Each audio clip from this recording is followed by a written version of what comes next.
Hello and welcome back to another video. In this video I'm going to go over the food I feed the fish within the fish house. I like to feed the stingray twice a day, once in the morning before I go to work and then again in the evening when I get back. In the morning they get Massive or Delight pellets, and in the evening they get the fresh food with the rest of the fish in the fish house. The advantage of feeding the pellets first thing in the morning when the lights have been off is the rays will still eat even though the lights have been turned off, but the other fish in the aquarium won't be eating the pellets because they're normally sitting on the bottom because the lights have been turned off. So it's a good way to get food to the bottom to them without all the other fish taking it before the rays get a chance to get to it.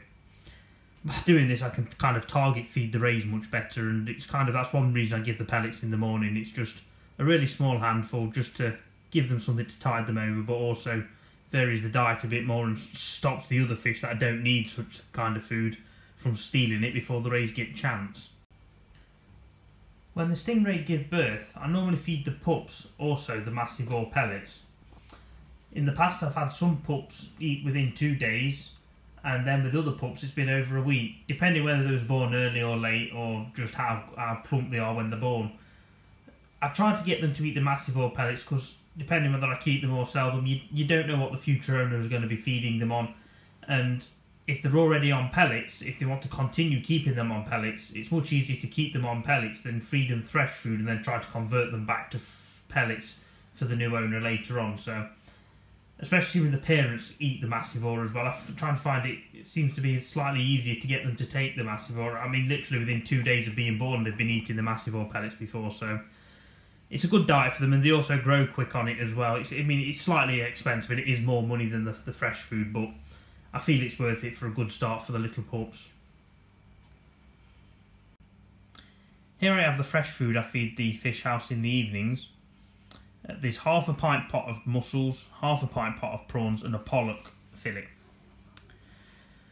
This gets distributed between all the fish in the fish house.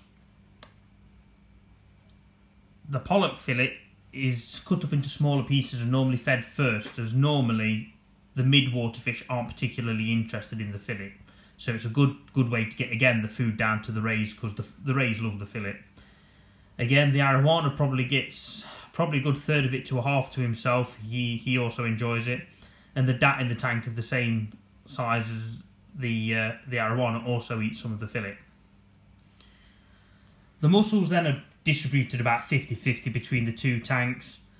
Some of the mussels and some of the prawns, a small proportion, does end up in the sump underneath the arowana tank for the gars and some of the other littler fish in there I'm growing on. None of it goes into the ray pup tank if there's any rays in there, because I just don't want to get them onto the fresh food when, like I said previously, I don't know what the next person who owns them is going to want to feed them. One thing I have had to do with some of the pups in the past, if they have been particularly stubborn to eat, and I've only ever had to do this once so far, is go to the angling shop and get worms and chop the worms into small pieces. And within a few weeks of eating the worms, they then went on to the pellets anyway, so it wasn't a problem. Mostly, nearly all the prawns go into the rays just because the rays really like them, and to be honest, the stocking in the ray tank's heavier as well, so they need a larger proportion over all of the food. Another thing I feed normally only once a week is sprats, also known as whitebait. I normally buy it and divide them into little packages like this. There's 12 within this package here. And then freeze them and take 2 out once a week and feed one package to each side of the fish house. I do find it stains the water quite a lot when I feed whitebait, so I only feed it once a week, and normally the day before I do a water change. Certain fish definitely love the whitebait more than others. I know my clown knife, who generally eats the sprats whole, really prefers the whitebait over the prawns, the mussels and everything else I throw in. That's another reason I also make sure I feed it, just to vary the diet and make sure the ones that don't particularly like some of the other foods as much still get a reasonable amount to eat.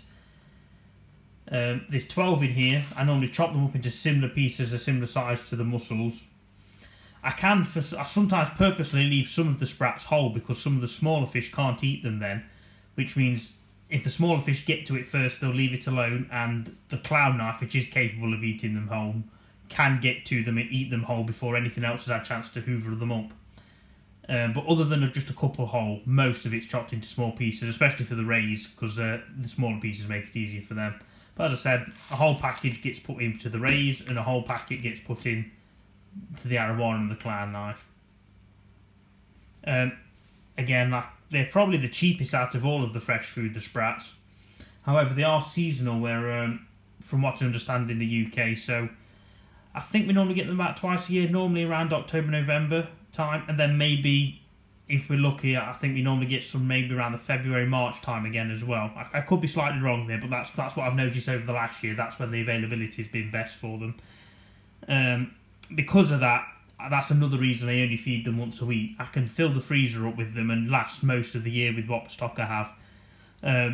If I fed more than once a week, I wouldn't be able to buy enough of them to keep them going twice a week all year round.